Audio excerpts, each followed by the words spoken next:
We're following up tonight on an incident at a Macomb polling place. We're told an election judge told a man who asked for a Democratic ballot he should be shot. Last night we heard from the voter, and tonight WGEM's Dylan Smith is asking the county clerk how this can be prevented in the future. You go to a precinct to cast your ballot, you expect a seamless process, and even more so when it's a polling place you've gone to for many years. Now, the voter in this case, Chris Sutton, hopes this scenario serves as a lesson, and the clerk tells me it will.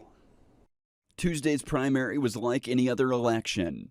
I was asked which ballot I was going to pull, Republican or Democrat, and I said Democrat. But the response Chris Sutton was met with was something he's never experienced. The poll worker looked at me and said, you should be shot.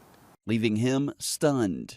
But what shocked him the most was that no other judge intervened. I expected the other two to say something, react, but they just went about their business of handing me my ballot. Sutton filled out his ballot and went straight to the McDonough County Courthouse. That poll worker is not going to be eligible to work any future elections. McDonough County Clerk Jeremy Benson says he went to the precinct, removed the poll worker, and then sent a text to all judges, reminding them to refrain from any political discussion or opinion. Benson says poll workers go through training before each election. That typically involves what the election will entail, along with how a judge should act. A lot of our judges are well experienced, and so, they're just really refresher trainings for them.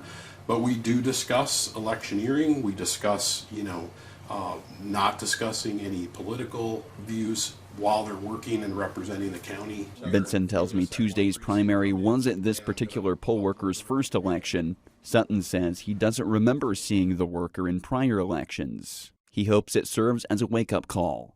Not only our community, but similar communities around the state to make sure that poll workers are doing their job and not stepping over bounds. Definitely something that we're going to stress to our judges more so than maybe we have in the past, but definitely something that we're going to address.